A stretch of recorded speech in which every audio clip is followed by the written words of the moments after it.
नमस्कार साथियों, आज हम लोग क्लास नंबर 2 करेंगे। इससे पिछले वीडियो वाला अगर आप नहीं देखे हैं तो सबसे पहले आप उसको देख लीजिए, ठीक है सर।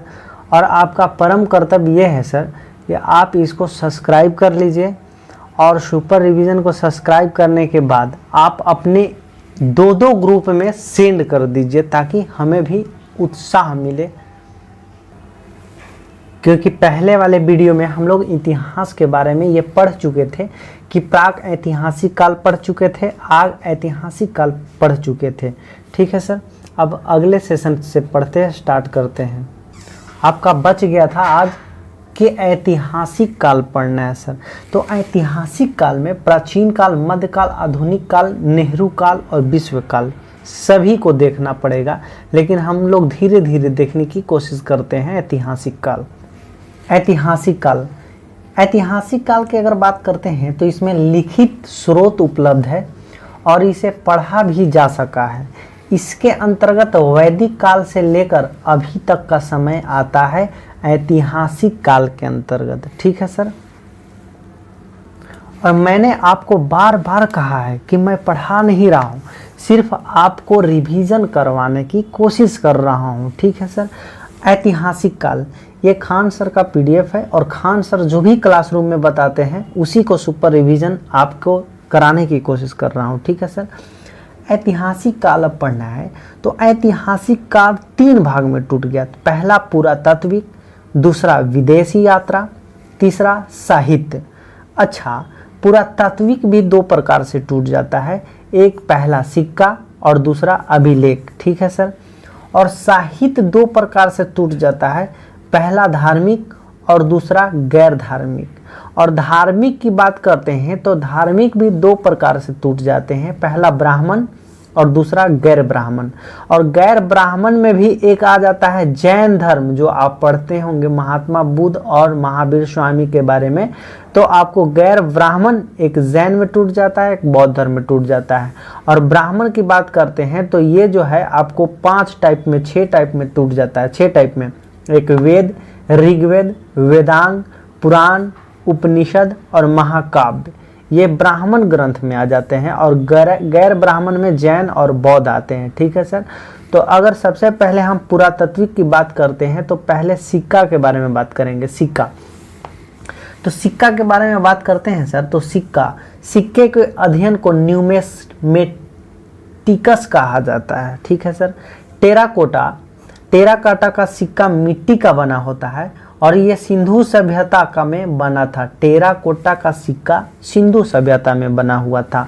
अच्छा, मौर्य काल आप पढ़ेंगे बाद में, अगर चैप्टर है मौर्य काल, तो मौर्य काल के अंतर्गत हम सबसे पहले सिक्के की जानकारी दे देते हैं कि कौन कौन वंश में आपको सिक्के की जानकारी मिली है, उसके बाद हम लोग कंटिन्यू करेंगे, ठीक है सर। अभी मैंने ट्रेलर दे रहा हूँ।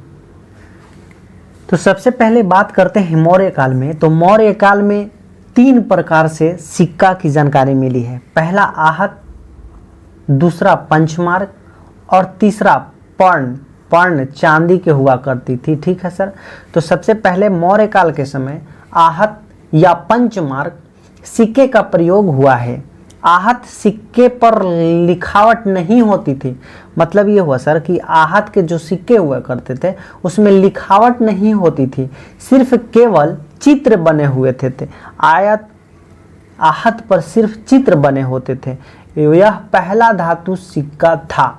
और पर्ण चांदी के सिक्के थे जो मौर्य काल में प्रचलित थे। इसका मतलब ये हुआ सर कि मौर्य काल में 3 सिक्का याद करना है आपको, आहत, पंचमार्क और पर्ण, ये 3 सिक्के मौर्य काल में प्रचलित हुआ करती थी। अब सीसा का सिक्का सातवाहन काल में प्रचलित है। अब पूछा जाएगा सर कि सातवाहन काल में किस सिक्के का प्रचलन था, तो सीसा का सिक्का प्रचलन था। याद रखेंगे 5 नंबर में कि पहली बार सोने का सिक्का यूनानियों शासक द्वारा प्रचलित किया गया था। यूनानियों शासक के द्वारा सोने का सिक्का चलाया गया था। अब वही बात करेंगे सर शुद्ध सोने का। तो शुद्ध सोने का, अगर शुद्ध सोना की अगर बात करते हैं तो शुद्ध सोने का सिक्का कुषाण शासक के द्वारा चलाया गया था। किसके द्वारा चला? कुषाण शासक के द्वारा चलाया गया था।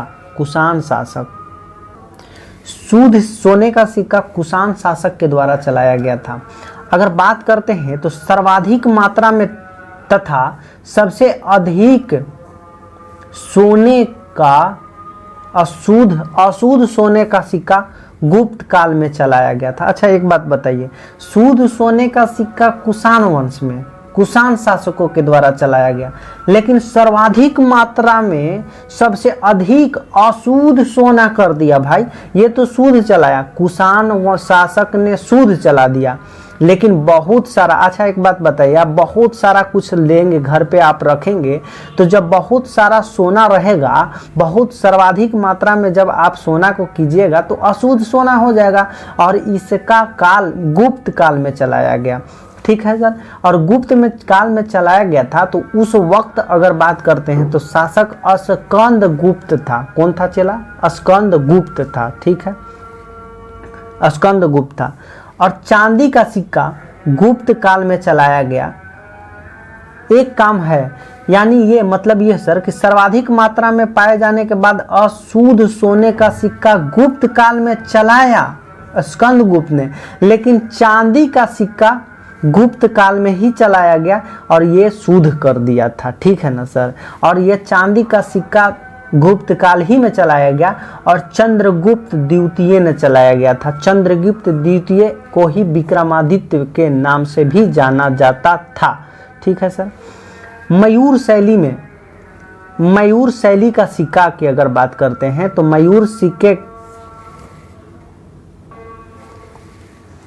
शैली का सिक्का गुप्त काल में समुद्रगुप्त के समय में प्रयोग लाया गया था।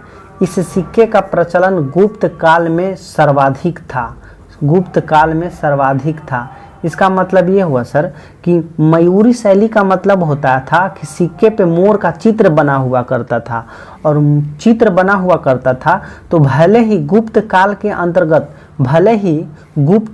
अंतर्गत अशुद्ध सोने का सिक्का गुप्त काल में चलाया गया, लेकिन एक काम अच्छा किया कि मयूर शैली का सिक्का गुप्त काल में समुद्रगुप्त के समय में प्रयोग किया गया था। इस सिक्के का प्रचलन गुप्त काल में भी सर्वाधिक था। इसका मतलब ये हुआ सर कि अशुद्ध सोने का सिक्का और मयूर शैली का सिक्का गुप्त काल में अस्कंद गुप्त ने ही, दोनों के दोनों अस्कंद गुप्त ने ही सर्वाधिक सिक्के का प्रचलन किया गया था। और वही बात करते हैं तो कौड़ी का भी प्रयोग गुप्त काल में किया गया था। कौड़ी का भी सिक्का गुप्त काल में ही किया गया था। अब चमड़े का सिक्का अब किसके शासन में चलाया गया था? तो चमड़े का सिक्का हुमायूं के शासन काल में सियाबुद्दीन ने चलाया गया था। ठीक है ना सर। जब शेर शाह सूरी हुमायूं के बीच में लड़ाई हुई तो हुमायूं नदी में कूद गया था, और नदी में कूद जाने के बाद जो है सियाबुद्दीन ने इसको बचाया था हुमायूं का। तो हुमायूं कहा कि हम राजा हैं, हम शासक हैं, बताओ तुम्हें क्या चाहिए। तो सियाबुद्दीन ने कहा कि आप जो है हमको इनाम उनाम मत दीजिए। बड़ी ससुरा तेज था, क्योंकि ससुरा ये कहने का मतलब है, सियाबुद्दीन ने कहा कि हमें पैसा दे दीजिएगा तो हमारा इतिहास में नामे नहीं आएगा, आप हमारे नाम के सिक्का जारी कर दीजिए। तो हुमायूं बोला कि ठीक है जारी कर देंगे, क्योंकि तुमने हमारा जान बचाया है। इसीलिए सियाबुद्दीन ने कहने पर हुमायूं के द्वारा चमड़े का सिक्का जारी किया गया था। रुपया की बात करते हैं तो रुपया का प्रयोग शेर शाह सूरी ने जारी किया था, और दाम का भी प्रारंभ शेर शाह सूरी ने ही किया था। सोने की असरफियां शेर शाह सूरी ने ही किया था। इसका मतलब शेर शाह सूरी 3 सिक्के का जारी किया, पहला रुपया, दूसरा दाम और तीसरा असरफियां किया था। अब शॉर्ट में देख लेते हैं सर। अब हम लोग देखेंगे सबसे पहले सिंधु सभ्यता में टेराकोटा यानी मिट्टी का सिक्का देखा गया था। मौर्य काल में अगर बात करते हैं तो मौर्य काल में 3 गो देखा गया सिक्का, आहत, पंचमार्क और पर्ण, ये 3 सिक्का देखा गया है। यूनानी शासक ने सर्वप्रथम सोना का प्रचलन किया गया था। अब कुषाण की बात करते हैं तो कुषाण शासक ने शुद्ध सोने का सिक्का जारी किया था, ठीक है सर। लेकिन सोना का शुद्ध सोना जारी किया कुषाण वंश, लेकिन गुप्त काल में शुद्ध सोना को सर्वाधिक करने के बाद सर्वाधिक सोना चलाया, तो जाहिर से बात है ढेर सारा चलाइएगा तो अशुद्ध हो जाएगा। तो कुषाण वंश शुद्ध सोना चलाया, लेकिन गुप्त काल के अंतर्गत आने के बाद अशुद्ध हो गया, सर्वाधिक चलाया सोना तो अशुद्ध हो गया, और ये काम स्कंदगुप्त ने किया था। और गुप्त काल में ही चांदी का सिक्का चलाया गया था, और ये चंद्रगुप्त द्वितीय ने चलाया था। और मयूर शैली में ही सर्वाधिक मात्रा में समुद्रगुप्त चलाया था। और गुप्त काल में ही कौड़ी का भी सिक्का चलाया गया था। सातवाहन में सीसा का सिक्का चलाया गया था, और हुमायूं के द्वारा चमड़ा का सिक्का जारी किया गया था। और शेर शाह सूरी ने पहला दाम, दूसरा रुपया और तीसरा असरफियाँ ही सिक्का जारी किया था। एक बार फिर से निगाहों पे देख लीजिएगा सर, जो हम लोग अभी पढ़े थे, अभी क्या पढ़े कि सर्वाधिक मात्रा में तथा सबसे अधिक अशुद्ध सोने का सिक्का गुप्त काल में प्रयोग किया गया था। इस समय स्कंदगुप्त शासक थे, लेकिन जब मयूर शैली का सिक्का जारी हुआ और सर्वाधिक मात्रा में जारी हुआ तो गुप्त काल में ही जारी हुआ, तो उस वक्त शासन स्कंदगुप्त नहीं समुद्रगुप्त था। कौन था चेला? समुद्रगुप्त था, याद रखिएगा। सर्वाधिक मात्रा में सबसे अधिक अशुद्ध सोने स्कंदगुप्त चलाया, और मयूर शैली का सिक्का गुप्त काल में समुद्रगुप्त चलाया गया था, समुद्रगुप्त ने चलाया था। अगला है एक कि अभिलेख क्या है। तो अगर बात करेंगे अभिलेख की, तो अब पत्थरों को खोद कर लिखने के कला को अभिलेख कहा जाता है। छोटे पत्थरों पर लिखना के लिए शिलालेख कहा जाता है, और स्तंभ के समान ऊंचे पत्थरों पर लिखना स्तंभ लेख कहा जाता है। अगर हम बात करेंगे अभिलेखों का अध्ययन को, जिस तरह से सिक्के के अध्ययन को न्यूमेस्मेटिक्स कहा जाता है, उसी तरह अभिलेख का अध्ययन को एपिग्राफ कहा जाता है। इसमें प्रमुख अभिलेख हैं। विश्व में अभिलेख लिखने का प्रारंभ ईरान के शासक डेरियस हुआ करते थे। तो डेरियस यानी कि विश्व में अभिलेख लिखने के प्रारंभ सबसे पहले ईरान के शासक डेरियस ने किया था। पहला अभिलेख बोगजोगई से मिला है, जो तुर्की या एशिया माइनर में है। पहला अभिलेख बोगजोगई से मिला है, जो तुर्की या एशिया माइनर से मिला है। हाथी गुम्फा, आप जानते होंगे हाथी गुम्फा लेख उड़ीसा में है। इसे कलिंग राज खारवेल ने लिखा था। इसमें कलिंग युद्ध की चर्चा है। युद्ध के समय कलिंग का राजा नंदराज था, जो कि नंदराज गंग वंश के शासक थे। ठीक है सर। एक ऐहोर अभिलेख है, और ऐहोर अभिलेख राजस्थान में स्थित है, जो कि पुलकेशिन द्वितीय ने हर्षवर्धन पर विजय की चर्चा की है। ठीक है सर। जूनागढ़ अभिलेख, ये जूनागढ़ कहाँ है? तो जूनागढ़ अभिलेख गुजरात में स्थित है। उसमें रुद्रदायन ने सुदर्शन झील की चर्चा की गई है। उस झील को चंद्रगुप्त मौर्य ने बनवाया था। ठीक है सर। भीतर अभिलेख, सबसे पहले प्रयाग अभिलेख जान जाएंगे। तो प्रयाग से नाम ही जाना जाता है कि प्रयाग अभिलेख इलाहाबाद में है, और इसमें समुद्रगुप्त ने अपने विजय अभियान की चर्चा की है कि हम किस तरह से विजय हुआ करते थे। ठीक है सर। भीतरी अभिलेख गाजीपुर यूपी में है, और स्कंदगुप्त ने हुनों पर आक्रमण की चर्चा की है। इसी की जानकारी मिलता है। एक बिहार अभिलेख, जो कि बिहार शरीफ में है, स्कंदगुप्त ने अश्वमेध यज्ञ की चर्चा की थी। ठीक है सर। अब इतना इम्पोर्टेंट नहीं बना देना है, हमको एक दो पॉइंट देखना था कि किस अभिलेख में क्या है, बाद बाकी बहुत सारा अभिलेख है। और हम सबसे पहले अगर बात करते हैं तो कुछ बुक का नाम देख लेते हैं। बुक का नाम है सर कि मेगास्थनीज की बुक का नाम इंडिका है। अगर बात करते हैं तो टॉलमी की बुक का नाम ज्योग्राफिका है। प्लिनी की नेचुरल हिस्टोरिका है। अलबरूनी की रचना किताबुल हिंद तहकीक हिंद है। मार्को पोलो चीन की यात्री हुआ करता था। फाहियान की पुस्तक यानी फाहियान की रचना फौकुओ थी। फाहियान से फ फाहियान की फौकुओ थी, जो कि फाहियान चंद्रगुप्त द्वितीय के दरबार में आया था। ह्वेनसांग इसकी रचना सी क्यों की, अब भाई चाइनीज है तो चाइनीज ही तरह नाम है। और ह्वेनसांग हर्षवर्धन के शासनकाल में भारत यात्रा किया था। अगर बात करते हैं फाहियान की जानकारी, अगर बात करता हूँ तो फाहियान 399 ईस्वी में इसकी पुस्तक नाम अगर बात करते हैं तो फौकुओ थी पुस्तक। यह चंद्रगुप्त द्वितीय यानी विक्रमादित्य के दरबार में आया था। यह उस समय के भवन तथा कौड़ी की चर्चा की है। अब सुंगचुन की बात करते हैं तो सुंगचुन 512 ईस्वी में चीन की यात्री था।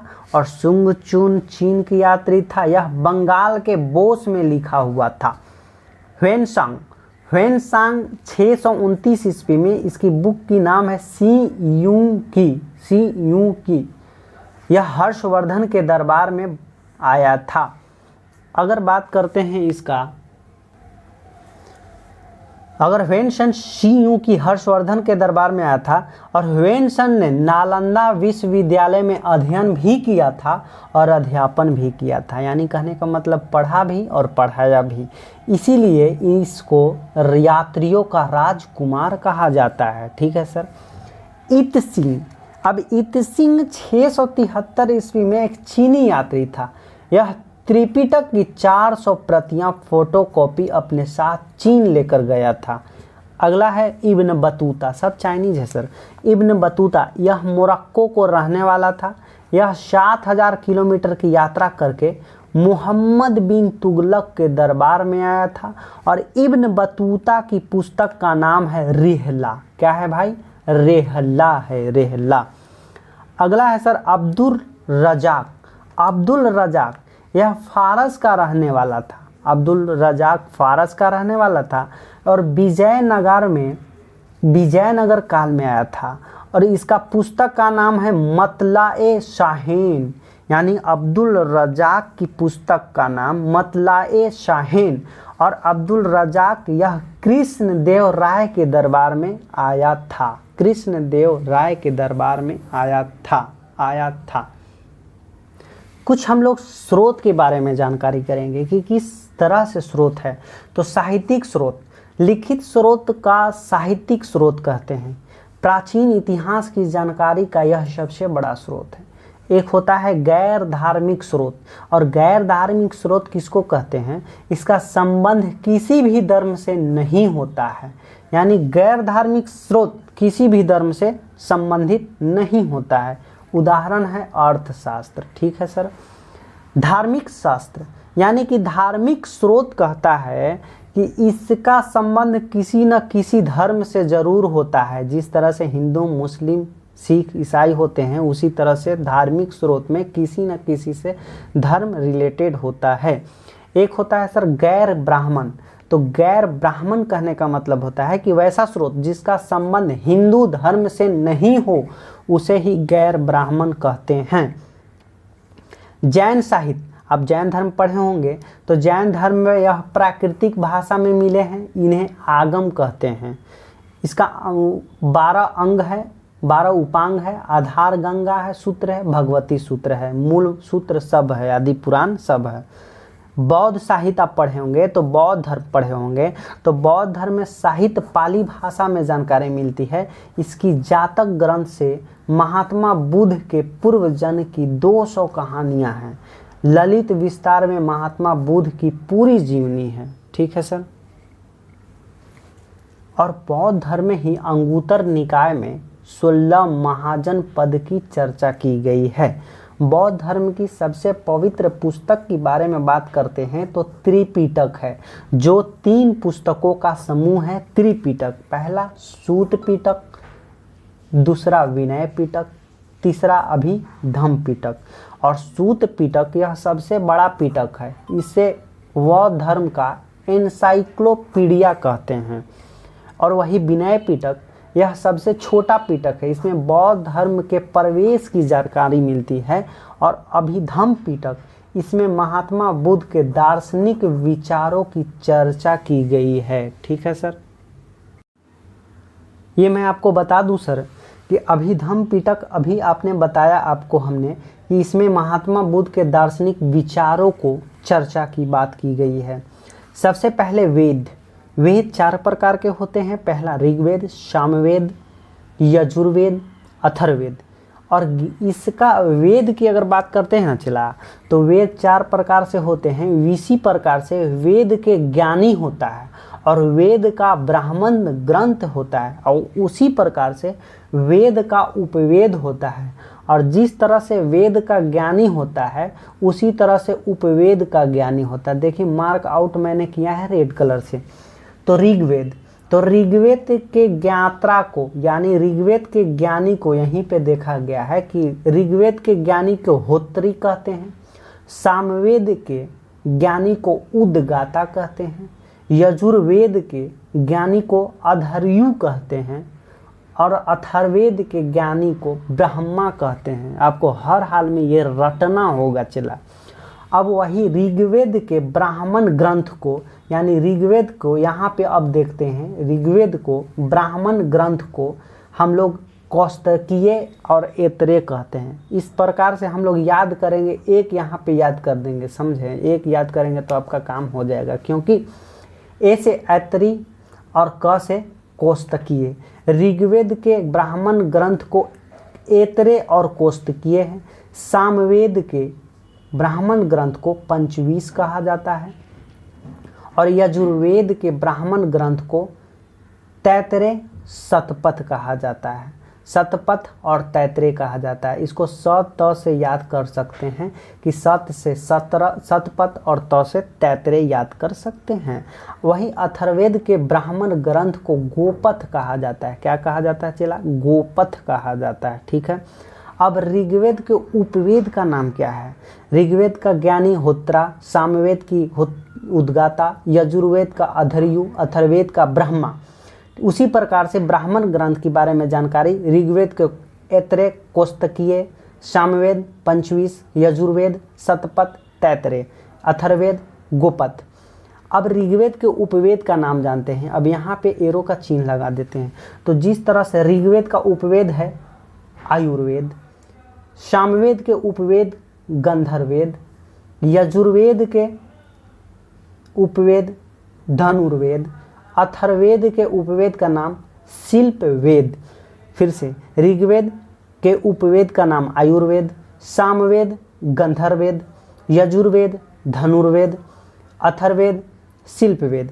अब उपवेद को भी ज्ञानी कहते हैं। जिस तरह से वेद का ज्ञानी हुआ उसी प्रकार से उपवेद का ज्ञानी भी होता है।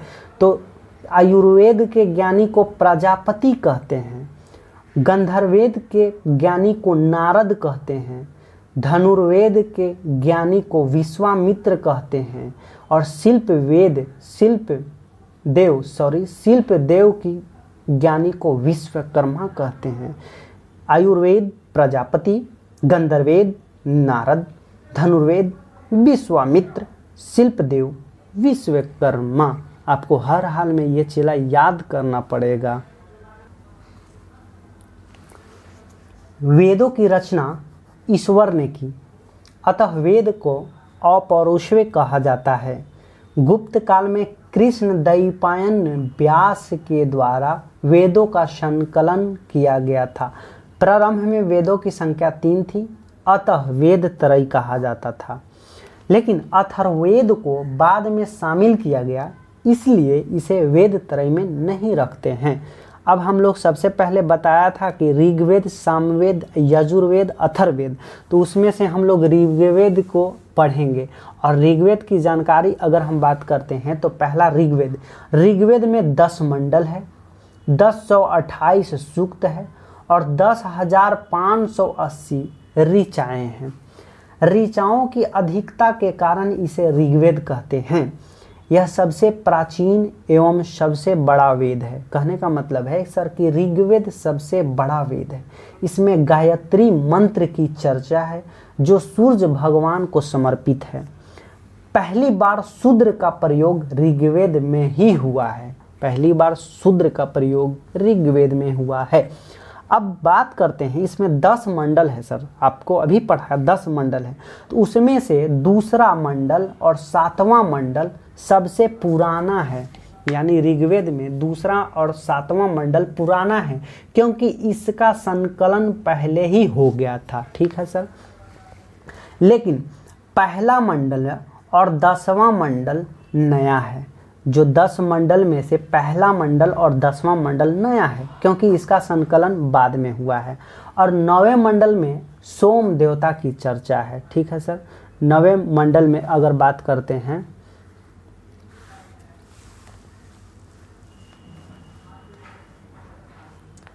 अगर हम बात करते हैं अभी 9वें मंडल में, तो 9वें मंडल में सोम देवता की चर्चा है।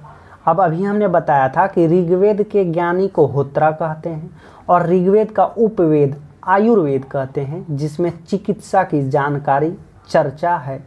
इसके ज्ञानी को यानी आयुर्वेद के ज्ञानी को प्रजापति कहते हैं। अब अगला सामवेद पढ़ेंगे सर। और सामवेद, इसमें 1875 मंत्र है। जिस तरह से अगर हम बात करेंगे तो इसमें सामवेद में, किंतु वास्तव में 99 मंत्र है। बाकी मंत्रों को ऋग्वेद से ग्रहण किया गया है। मतलब 99 मंत्र नया है, बाकी सब मंत्र ऋग्वेद ही से लिया गया है। और सामवेद के बारे में जानकारी अगर हम बात करते हैं तो सामवेद में भारतीय संगीत के 7 स्वर सा, रे, गा, मा, पा, धा, नी की चर्चा है। ठीक है सर। ये संगीत यज्ञ के समय गाए जाते हैं। सामवेद के ज्ञानी का नाम उद्गाता है, अभी हमने बताया था। और सामवेद के उपवेद का नाम गंधर्ववेद है। और वही बात करेंगे सर, गंधर्ववेद के ज्ञानी का नाम नारद है, क्योंकि अभी हमने भी बताया है, आपको याद होगा। अगला नंबर है सर यजुर्वेद। तो यजुर्वेद क्या कहता है सर कि इसमें 1990 मंत्र है। इसमें युद्ध एवं कर्मकांड की चर्चा है। य से यजुर्वेद, अय से युद्ध और कर्मकांड की चर्चा है। इसे 2 भाग में बांट दिया जाता है। पहला एक कृष्ण यजुर्वेद को और दूसरा शुक्ल यजुर्वेद को। और अगर हम बात करते हैं तो इसमें इसके ज्ञानी को अधर्यु कहते हैं और यजुर्वेद का उपवेद नाम धनुर्वेद है और धनुर्वेद के ज्ञानी को नाम विश्वामित्र है। ठीक है सर, विश्वामित्र है। इसमें गद और पद दोनों हैं। ठीक है सर। अगला नंबर पढ़ेंगे सर अथर्ववेद। तो अथर्ववेद, इसकी रचना सबसे बाद में उत्तर वैदिक काल में हुआ, जो कि 6000 मंत्र है। ठीक है सर। इसमें जादू टोना, वशीकरण इत्यादि की चर्चा है अथर्ववेद में। अब आता है सर आरण्यक। हम इससे पहले भी बताए थे आपको कि इसमें, अब आ जाते हैं सर, छोड़िए आरण्यक। आरण्यक वैसी पुस्तक है जिसकी रचना जंगल में की गई है, आरण्यक कहलाता है। तो अथर्ववेद को छोड़कर सभी पुस्तक आरण्यक है। इसका मतलब ये हुआ सर कि ऋग्वेद, सामवेद, यजुर्वेद सब पुस्तक आरण्यक है, लेकिन अथर्ववेद नहीं है। ठीक है सर। अब अगला नंबर है वेदांग। क्योंकि हम लोग 6 पार्ट में पढ़ रहे थे तो वेदांग है। तो वेदांग को अगर हम बात करते हैं तो वेदों को भली भांति समझने के लिए वेदांग की रचना की गई थी। और वेदांग की अगर बात करते हैं तो वेदांग 6 प्रकार के हैं। वेदांग की संख्या 6 है। अब ट्रिक नाम से जानिएगा, ब्याजो, निसी, कच्छ। ब्याजो, निसी, कच्छ, ब्याजो, निसी, कच्छ। ठीक है सर। अब ब्याजो, निसी, कच्छ। ब से व्याकरण, ज से ज्योतिष, निरुक्त, स से शिक्षा, क से कल्प, छ से छंद। ये छेवों के छेव वेदांग है। व्याकरण, ज्योतिष, निरुक्त, शिक्षा, कल्प, छंद। ब्याजो निशिकच, ब्याजो निशिकच। अब व्याकरण की अगर बात करते हैं तो व्याकरण की अगर बात करते हैं तो सबसे अच्छा बुक है अष्टाध्यायी। व्याकरण है, अष्टाध्यायी बुक है, और अष्टाध्यायी की रचना पाणिनि के द्वारा किया गया था। और ज्योतिष की बुक है वृहत संहिता, और वृहत संहिता की रचना वाराहमिहिर को माना जाता है। वाराहमिहिर ने रचना किया है। अगला है सर निरुक्त, और निरुक्त की निरुक्त शास्त्र आती है, जिसमें शिक्षा शास्त्र की आती है किताब। कल्प, कल्प शास्त्र में आप कल्प की जानकारी लेंगे, और छंद शास्त्र में आप छंद की जानकारी लेंगे। ठीक है सर। इस तरह से हम लोग अब पढ़ेंगे पुराण। अब पुराण क्या है? तो पुराण, इसकी रचना महर्षि ऋषि तथा उग्र सर्वा ने किया था, और पुराण की संख्या 18 है। कितना है भाई? 18। पुराणों की संख्या 18 है। इसे पांचवां वेद कहा जाता है। वेद तो 4 प्रकार के होते हैं, लेकिन पुराण को पांचवा वेद की संज्ञा दी गई है, यानी कि वेदों का वेद इसको कह सकते हैं।